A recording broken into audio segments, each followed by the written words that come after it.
Hello and welcome to Exceptional TV. My name is Karen Judd Smith and I'm your host. Now today we have Chaplain Marilyn Morris here with us to talk about the topic of loss, grief, and recovery. We continue to get news of devastation from the fires in Washington and California.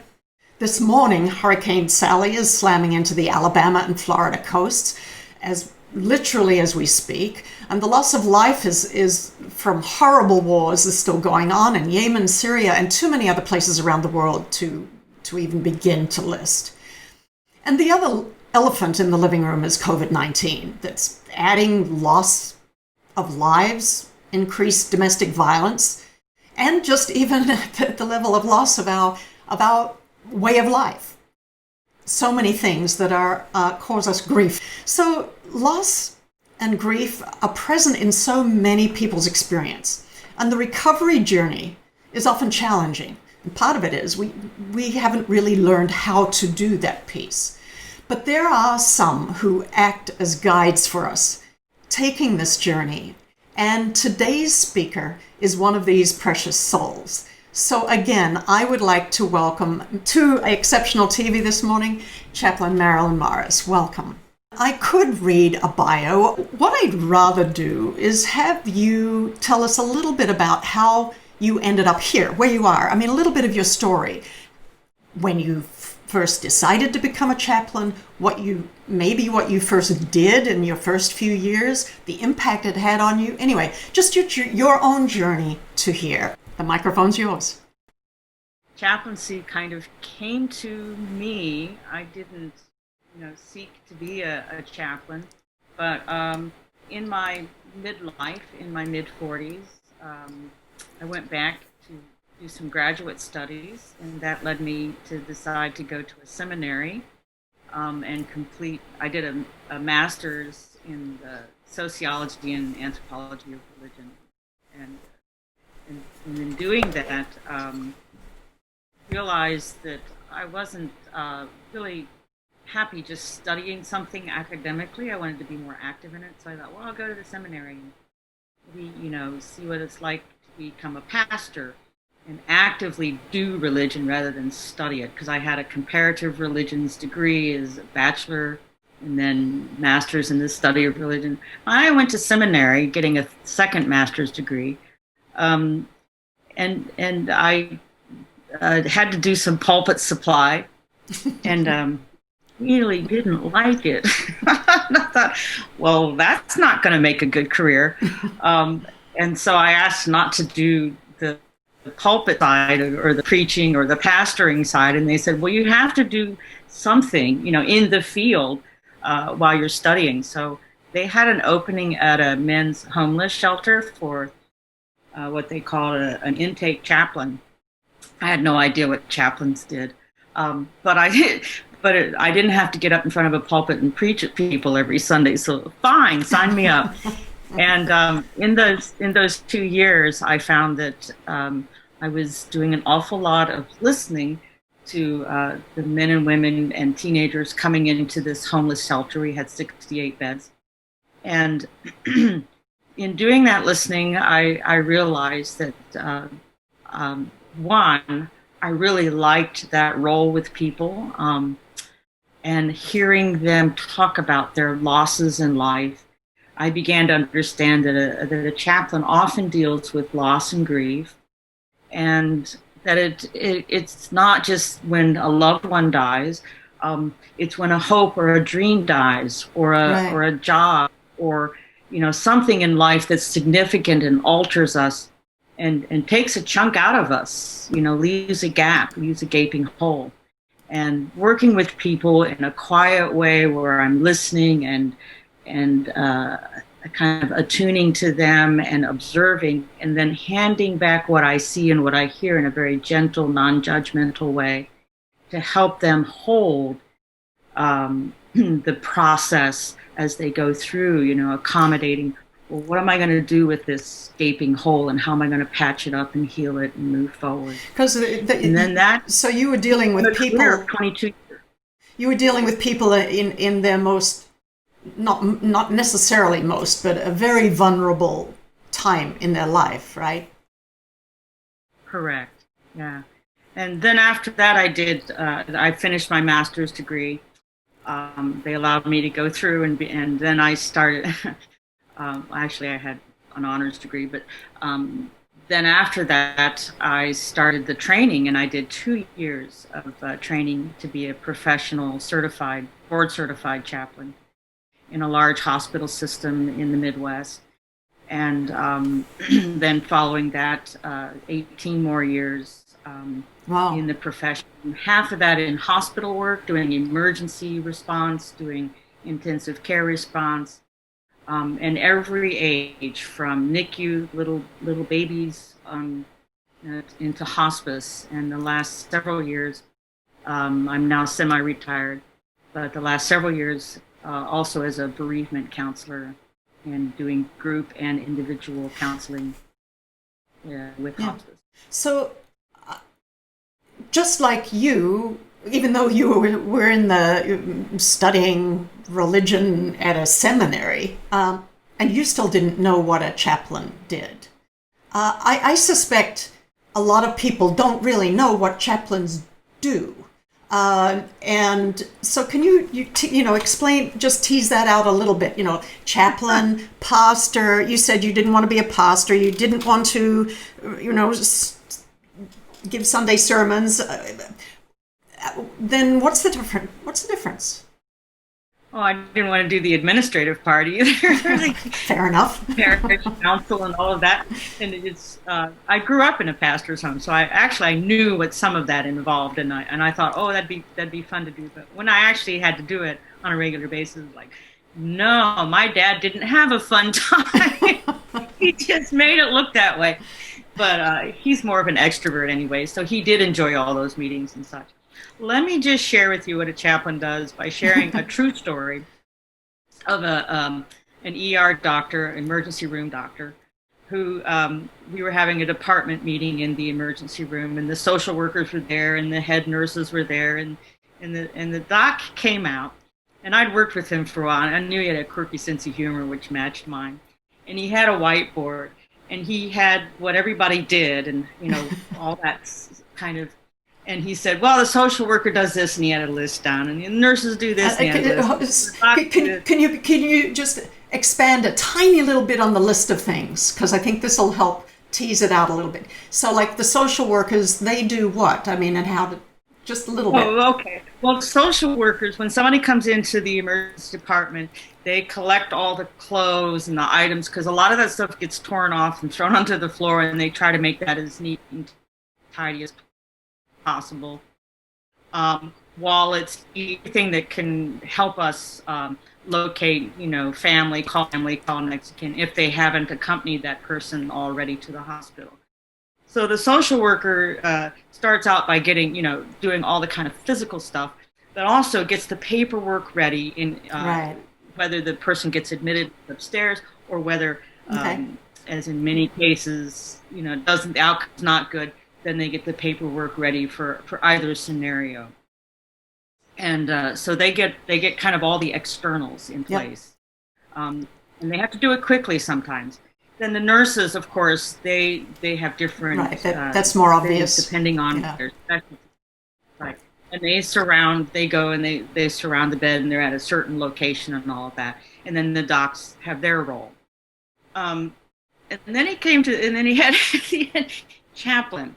And instead of writing a list of things, he had drawn a doorway, and then he had. With the black, marker, right. had filled that doorway in like this. And underneath the door, he had PFM. After he explained all those rules, he said, now, here's what happens when somebody dies in the emergency department. We all troop in. I go in because I have to give it. It's a medical diagnosis, whether they live or die, either way. So I'm the first one to speak. And I give them the diagnosis, and we're so sorry, but this happened. And our social worker, our nurse, and our chaplain are here to support you through this. He says, then I have to go out because the next case is coming in. Then the nurse usually explains further details because the family may have questions. At least they offer that opportunity. You have more questions, and then they can explain what happened. I was there beside the doctor, and so then it's a little more detailed of the diagnosis that's just given. And then they leave. Then the social worker does their paperwork thing and also offers some initial counsel and support and help. And then they leave. And then he said, now by then we're outside and we can hear them sobbing and crying, and sometimes they're pounding the walls or whatever. And he goes, then something happens. It's all quiet in there. And he goes, every time. And he said, I don't know what the chaplain does. And I'm going to quote him more politely than what he said. He said, but it's PFM, pure freaking magic. That's from the doctor's own mouth. There might be some magic involved. I don't know. I've never, I'm not a magician of any kind. But what we do is we offer kind of quiet, listening, observing, supporting, embracing the situation with the family. Even in the midst of all of that pain. Yeah. We do that in a methodical way, in a trained way, you know, the way we modulate our voice, the way we return what they're saying and doing and working with them.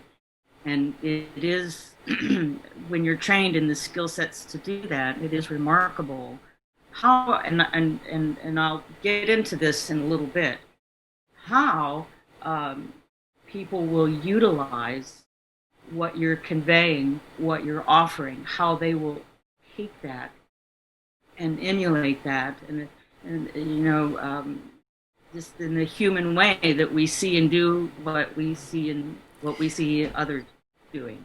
So when we see something and how others are, we can grasp that and we take that. So that calm. Yeah. So you do act in a way.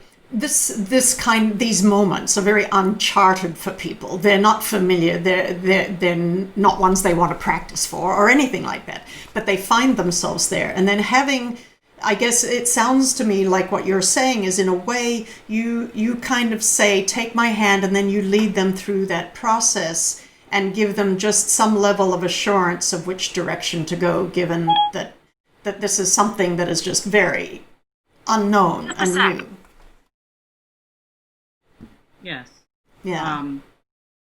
It's remarkable. It's remarkable in is your phone speaking to you? Oh, you know, technology, AI or whatever invades. It is remarkable to me that that people, human beings, when faced with something extraordinary, can often rise to the occasion. It's in 22 years of experience, and you know, hundreds of cases, up in the thousands, close to 2,000 scenarios like that.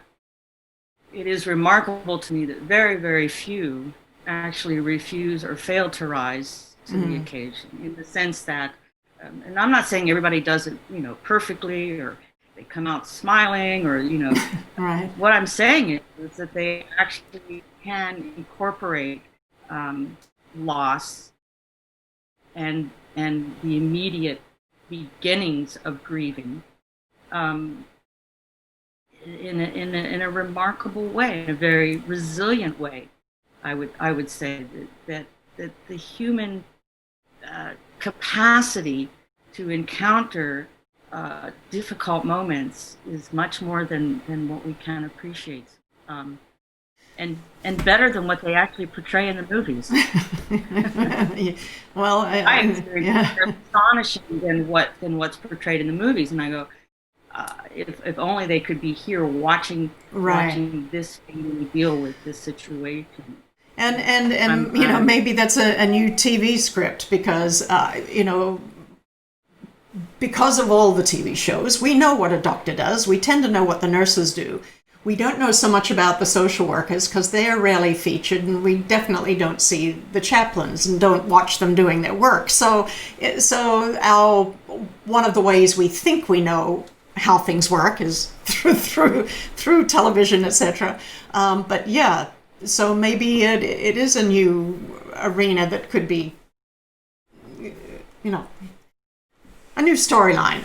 So what you're saying then is that people with almost a very simple show somebody how to do it, even indirectly, as you said, by the tone of your voice, by probably the way you hold your body, a number of things, and you can go over or not, but people can get pretty quick results by the sound of it if they're guided somehow. So what are some of the best way, what are maybe just some things when people, because there's always in the moment, the drama, the dramatic moment. But sometimes the moment creeps up slowly. A loved one dying in the hospice type of situation, or, illness of some sort.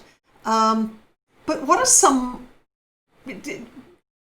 Tell us a little bit more about the journey that you take people on, or the way you understand the journey, so that we might vicariously learn a little bit of some of the ways that we can get better results in our own lives when we meet those moments.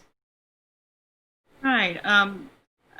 Over a couple of decades of experience and keenly observing, this process in folks of encountering and then accommodating and then right. living differently, through a loss and going through that loss grief, one might say journey, right. process. Everyone's familiar with, Elizabeth Kubler-Ross and her phases of shock, denial, anger, depression, Mm-hmm. Bargaining, and accepting, and then one of her collaborators, David Kessel, I believe, I hope I got that name right, David Kessler, added making meaning. So there are like right. 6 stages or phases. And they're an adequate expression of what a person who's receiving bad news for themselves will kind of go through that process to some extent. But it's different when you're receiving some news about a loss or grief that's happening differently than that. Than, oh, you have a diagnosis, or, it's level 4 cancer or something. My experience of it, and I guess because I'm watching and observing and seeing right. people in action, I've kind of reformulated that familiar process, and I see it more as areas of loss and grief and recovery. It's like if you can imagine a circle around you, there's areas that you can go in and out of. It might even be better to imagine it like if you ever played the game Clue. Right. And there's various rooms in Clue. Yeah. In some of the rooms, you enter and exit and you go to the room next door. But in some of the other rooms, you exit and you go down some steps and you pop out in another the room across the board or kitty-cornered. And that's what I see more of in my experience of folks, that it's kind of like that. It's much more fluid. They go in and out of areas. And I've kind of begun to see it also in this loop. It's like that infinity loop.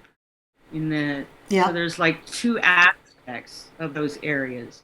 So what I see is kind of, at first, you become aware of the problem. There's a problem awareness part of that loop. And then almost at the same time, seeking to grapple with it and to work with it, there's a solution awareness that folks come up with. And they kind of go in and out of that sometimes, right, probably in one moment where we're immersed in the problem and the pain and the loss, and then the next moment saying, I got to get out of this. I need to move. There's got to be a way through. And then, yeah, I mean, just in one minute, we probably go in and out of both of those loops, as you say. Yeah. So like in the problem awareness, there's that phase that Kubler-Ross describes as shock, denial, anger, which are all three of them are kind of negatives. And I actually didn't experience people even in that sequence, but I actually didn't experience people really going through any of those three things exclusively. And I began to broaden that by giving it kind of the verb aspect, the ing, So it isn't the shock. People don't like go into shock. They do, their eyes get wider. Right. They do intently, and they may shake their heads at first like this, and they may indeed ask, "Can you repeat that?" Maybe after the doctor's repeated it, or after the doctor leaves, then they the nurse need to hear it again. it. Yeah. They need to hear it again. But it's actually, it's not so much that they're in shock or denial. Those are phrases that they use, and there's a certain kind of breathing that people do. They breathe with their mouth open. Mm-hmm. Mm-hmm. So it's a body thing as well. And that comes to me under the activity, what I call cushioning the impact. Mm. So when you think about that, rather than shock, denial, anger, first, well, especially shock and denial, they're cushioning the impact. Even with their breath, they're just give me some space here. Give me some space. So while they're problem aware, you're telling me my husband died of a heart attack. Mm. Okay. What happened? How did that happen? I can't believe that happened. He's been healthy up to now. These words come out, but basically it's like, give me a little bit of space. I'll deal, but just this moment, I need to cushion the impact of all of this. So while they're problem aware, they're also working through that loop of, this is the solution. I just need some space right now. So that's kind of like that shock denial phase. I see more as cushioning the impact. Mm. And the next thing that might happen, or area that they'll enter into and out of, and they could easily come back to that shock denial area, cushioning the impact. They could easily come back and say, "Give me some more time."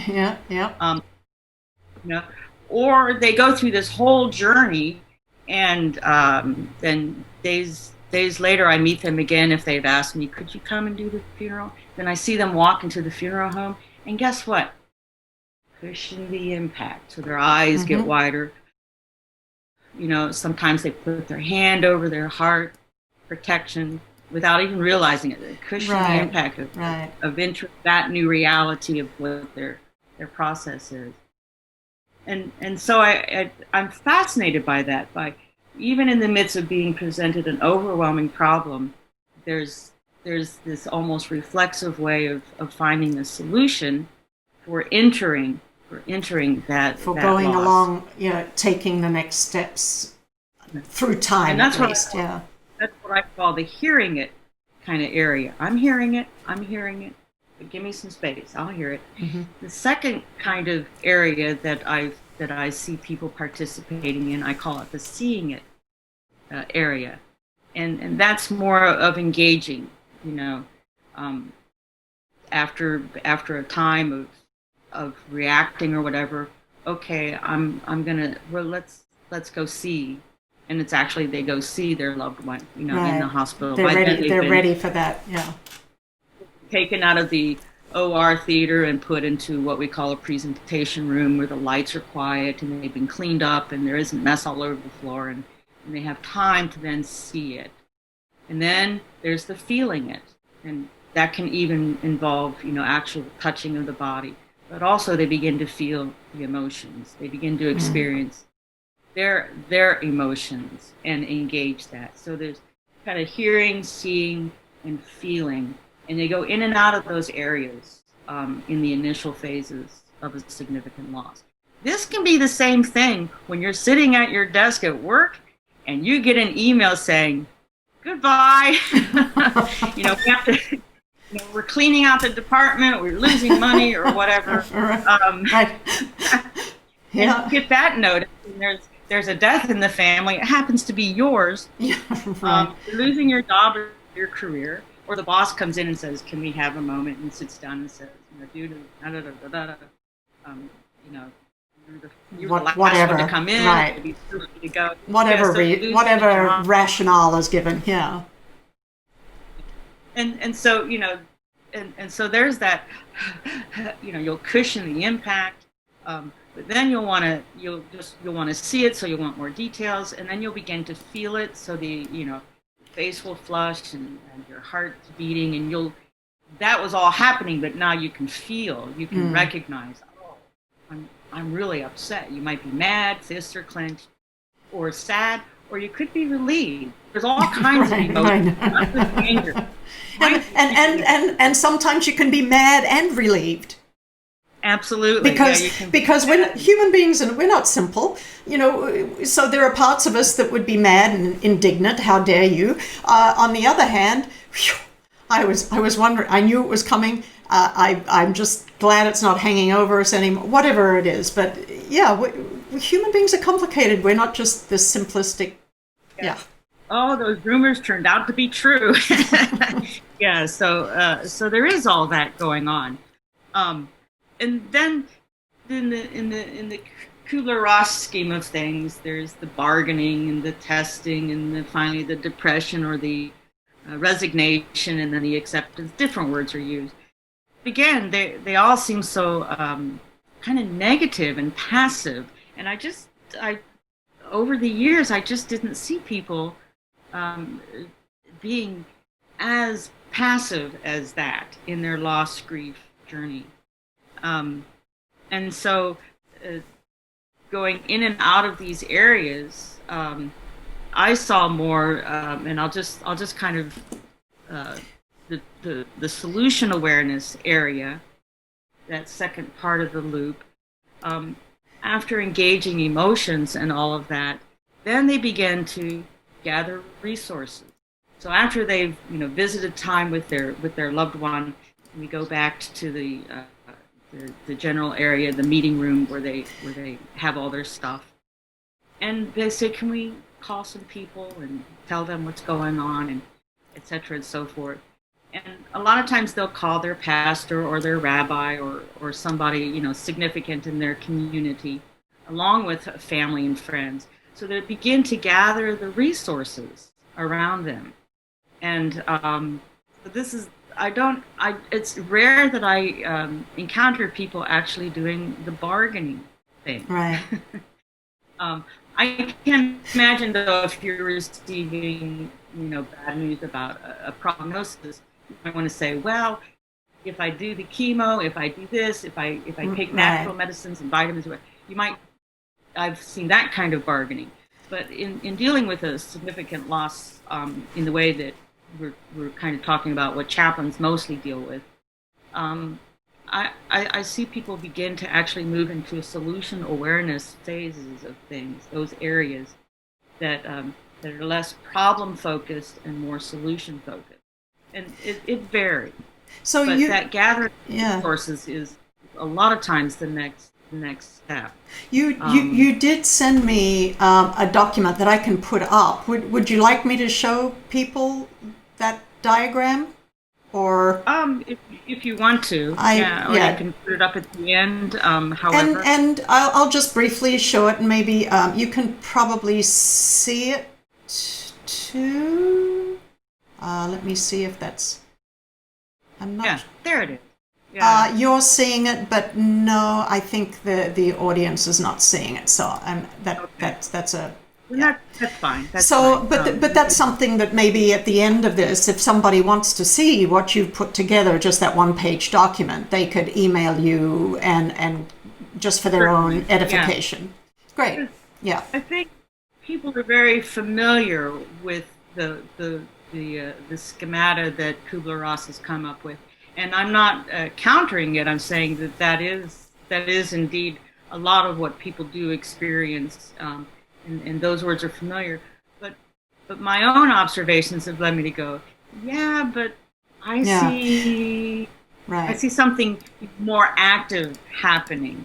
And Um, and those things that you're seeing active happening. What if people are aware, consciously aware of, as you've identified, there's a problem awareness, and then all of those experiences. You've got the 6 of them here. I've got the benefit of looking at this, and then you've got the solutions awareness. By having this in their own awareness, how does that help them? How can they use this to help themselves through the journey?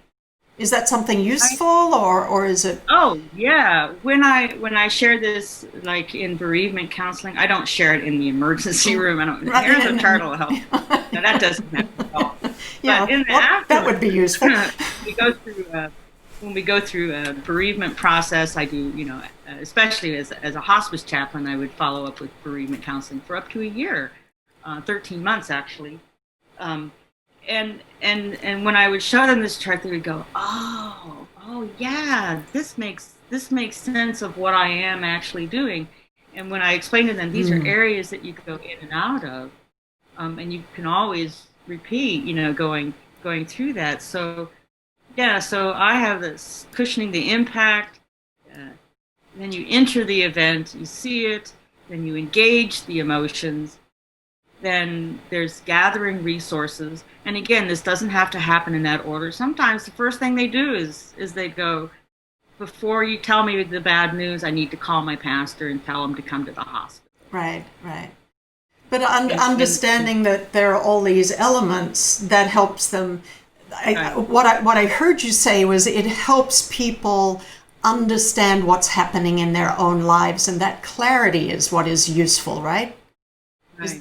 And so they can move then with that clarity. And so after this, what I was explaining about gathering resources, then there's the forging ahead, finding support, forging ahead, joining a support group or engaging family members or trusted friends or whatever, but finding ways to forge ahead and to go forward in the grieving process.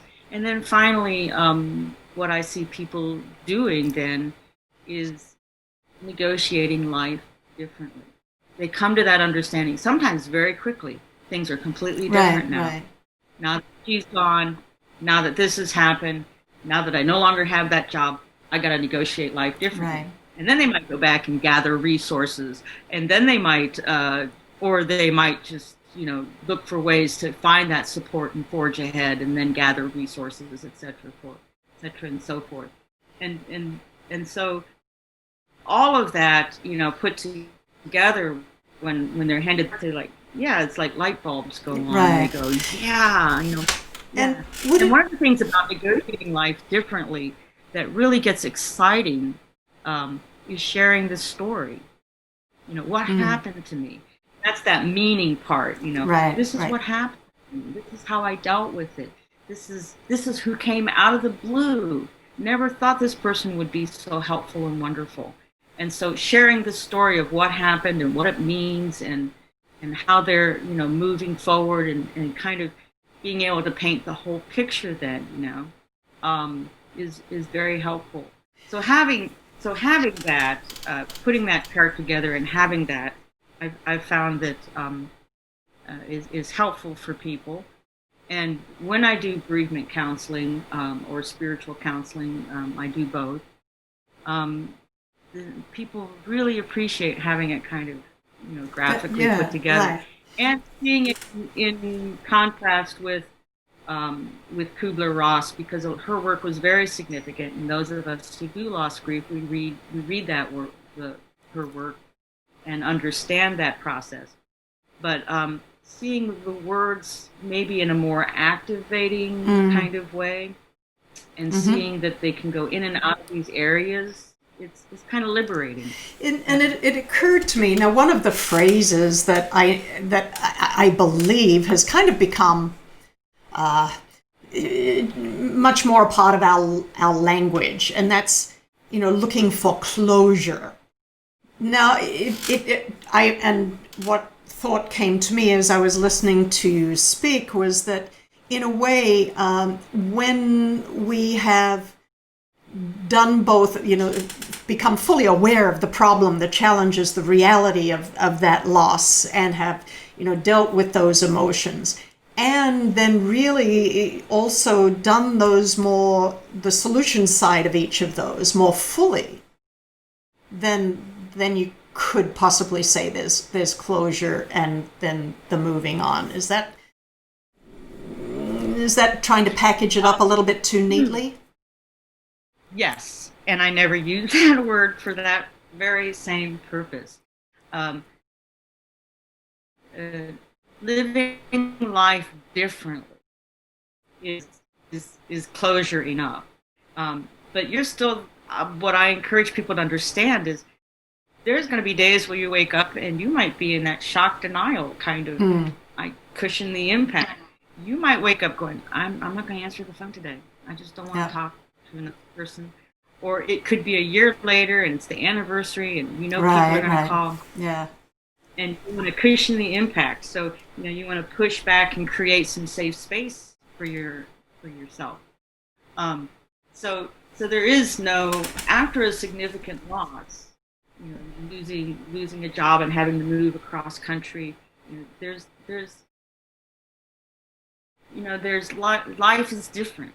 And you can't just put a little bow. Different. You can't put a little bow on it. Is that what you're saying? Well, you can, but don't get too upset when it gets unraveled and the box explodes open. Well, and actually, that's really important. It's really important it seems to me, for people to know, whether it's me or anybody, that when those things do resurge again, it's not like it's a problem. It's like it's natural and it's probably going to happen. And then we breathe through it again and right? Is that? Yeah. Correct. And that's one of the things I said, the encouraging thing about seeing this in a like, I stand in the middle of the circle and I have these areas that I can go in and out of. I don't have to be in every area all at once, right? It's hard to do. All the time. But the encouraging word about that, been there, done that. Okay, I know what I'm doing. Yeah. And so having that awareness of, the problem arose again. Here's the anniversary. Here's their birthday. Here's Christmas. Here's Rosh Hashanah. Here's these anniversaries. Here's the time when we always went up to the mountains. And going through all of those again will bring you back into the center of that loss grief circle. But been there, done that. Maybe I'll just sit and breathe for a while. And that's one of the things that we also I share with them in bereavement, is a way to organize different, what I call life hacks, or just different approaches to dealing with and handling your loss and grief journey. And so it might be you want to do just something with the body. Just sit and breathe deeply. Do that for a few minutes and bring oxygen into your lungs and into your brains and just slow things down. You may want to do something with your mind. Oh, that book. What was that book the chaplain recommended? Oh, It's Okay That You're Not Okay. Yes, that book. I'm going to read, that's a great book for people in the loss grief process. And so they might, read something. And I read anything but media, social media, and news. Don't. That's not helpful. Well, no. Especially it seems like these days. I'm not sure what it helps. Poet but... or articles about quantum physics, whatever kind of delights your mind. Yeah. Or brings you kind of a soothing heart. I know after my dad's, he's 95, is when his second wife died, he missed her so much, but she had left behind all these novels. She loved Southern romance novels. Now, this guy, my dad, he never read a Southern romance novel to save his life, But after she was gone, he started reading them and really enjoying them. And and finally, you know, a year later, admitted reading them, which gave my three brothers and I endless ammunition to tease him with. But read something besides social media and news that can kind of, you know, fill your mind with images that are helpful to you.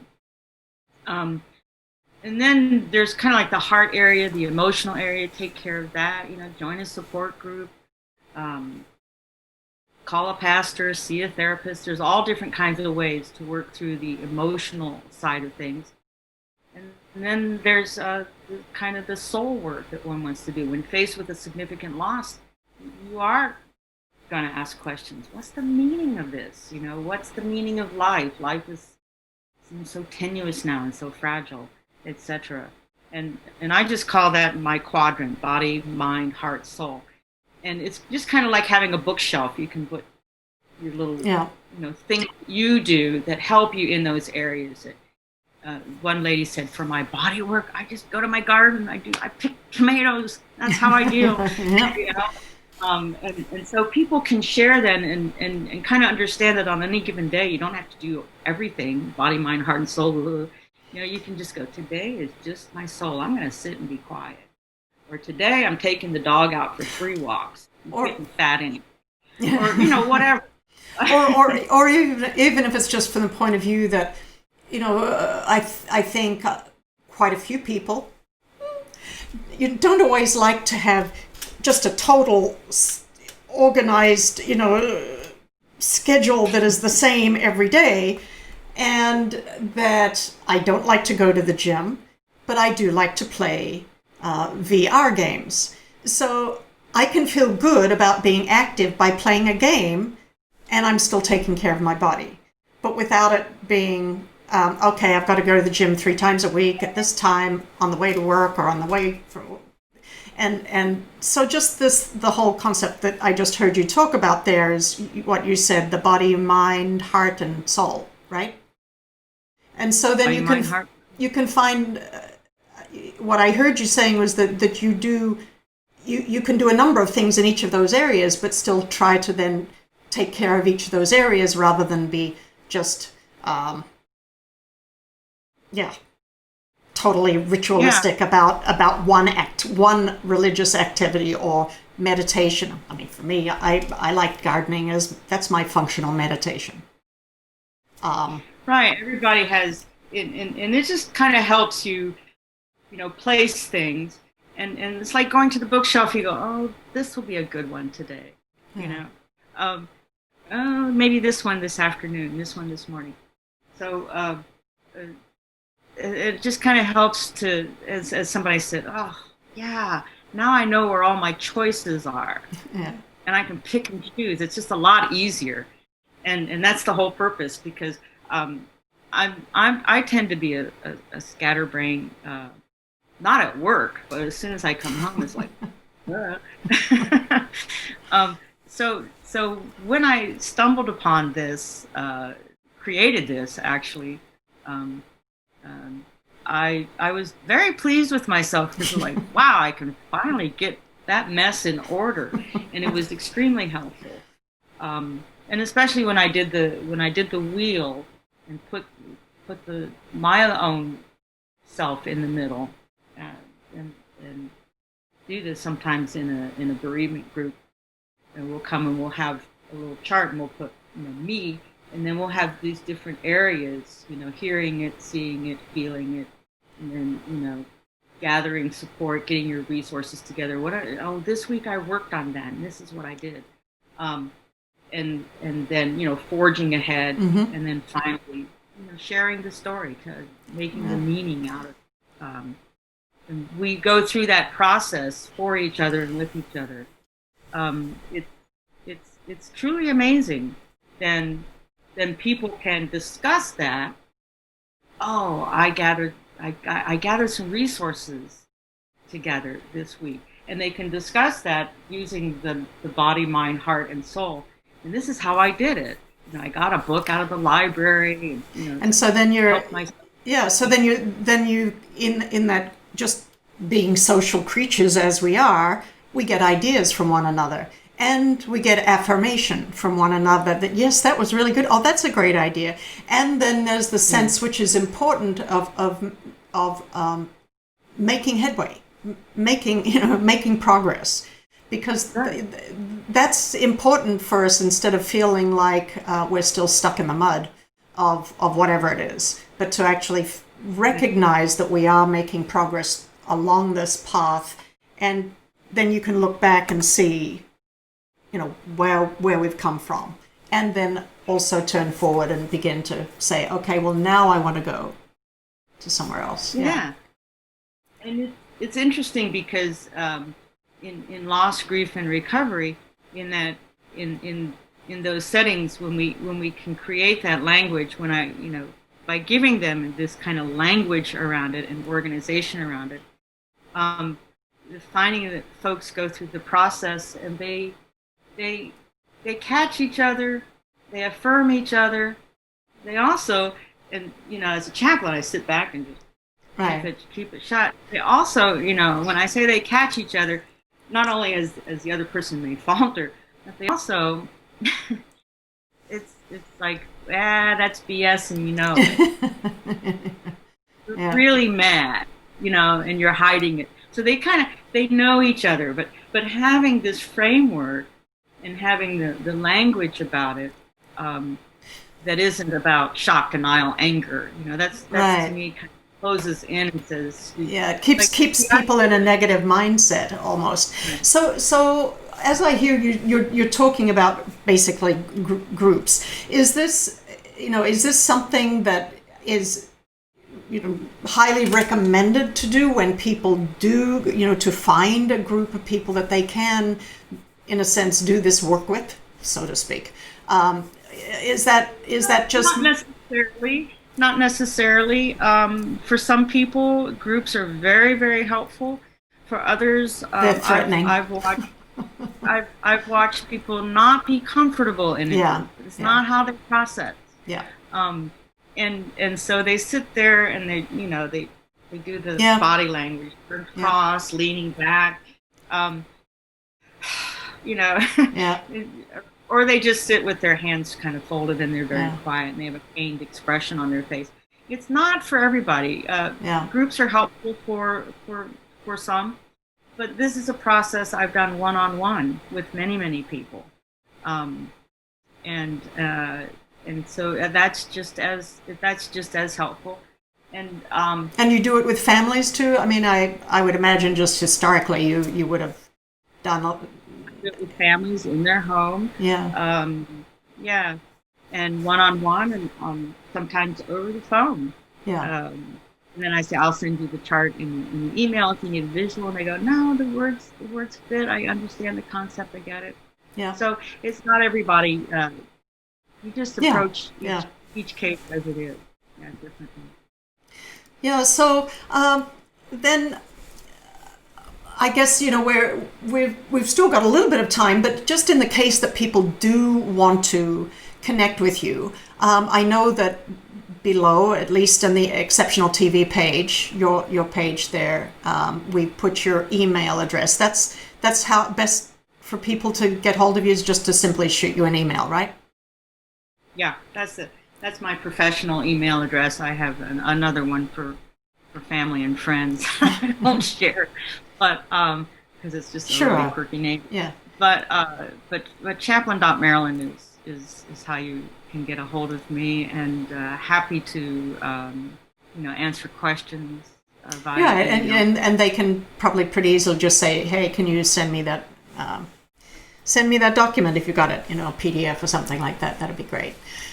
So, what I'd like to ask you is maybe something of a round out question is, based on what your years of working with people, for people who are newly entering into this, phase, stage, situation, circumstance of loss and grief and trying to find their way forward, what would be one thing that you would urge them to think about, to do, to keep in mind? Do you have one thing at all that you'd like, kind of like one thing that even you've learned that has just really helped?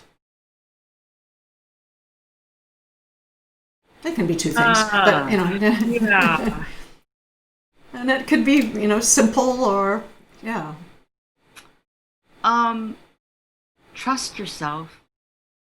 You have it in you. You may not think so. You may really. I've had major things in my life happen. I've had that career loss of job, life changing, move across the states experience. I've had a major health crisis. I've gone through a lot of things. My mother passed away when I was relatively young-ish, and so 20 some years ago. So I've had these major events occur in my life, and thought that at that time, this will crush me.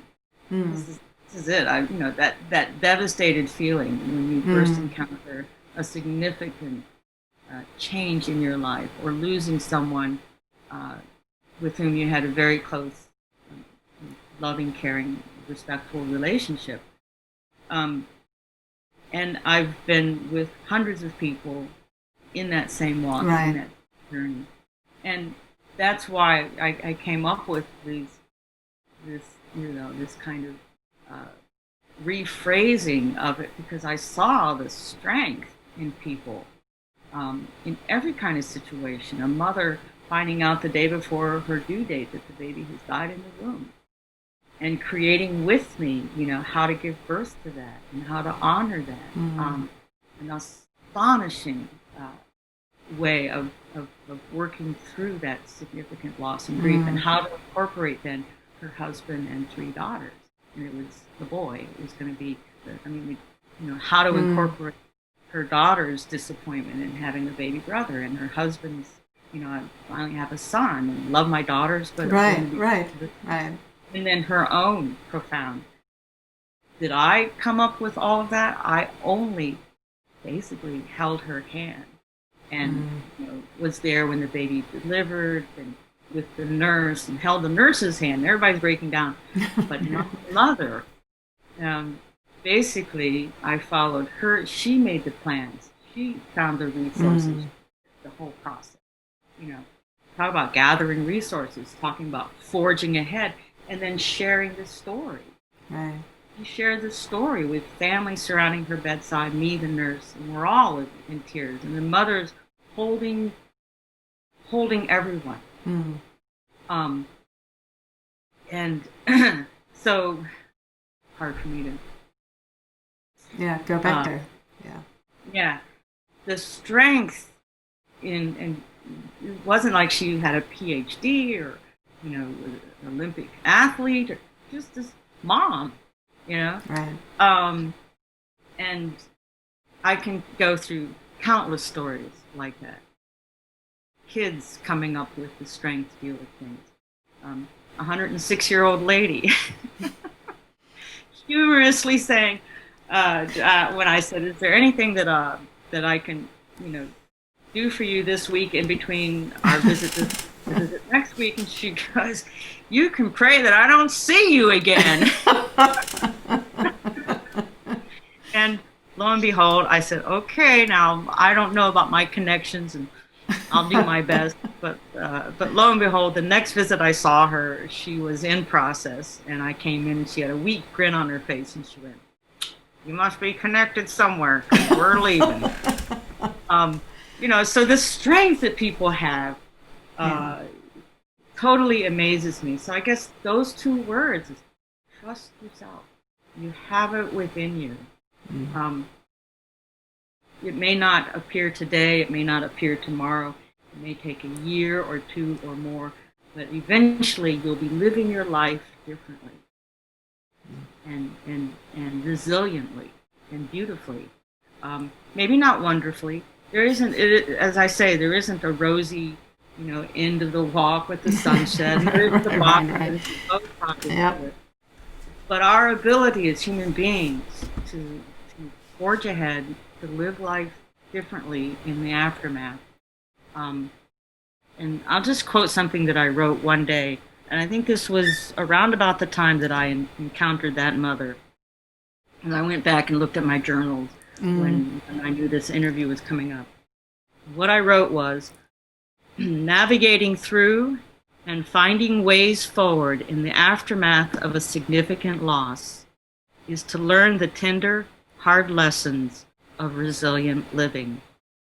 It is an utterly naked but profound moment when we are faced with the stark truth of how fragile we and others are, and how precious life is then, not in spite of this fragility, but because of it. Well, Chaplain Marilyn, thank you very much for sharing your stories, parts of your life with us. Perhaps we'll get you back to tell us some of the funny stories, more funny stories. I like funny stories, but but I trust that this will have been, I think, just to talk about and to engage and to think about and to see that there is a simple, natural pathway through. Simple doesn't necessarily mean easy, doesn't have to mean easy, but it's not a totally dense forest. There are pathways. We can hold people's hands on this journey. And thank you for your insights and for the lessons that you've learned, that you've shared with us. Thank you, and we look forward to having you back again sometime in the future. Thank you. Thank you for having me, Karen. Really, it's always for me just lovely to talk about these things, knowing that someone out there may have been wondering in their heart, well, what's next for me now? And if I can help in any way in that process, I'm a grateful person.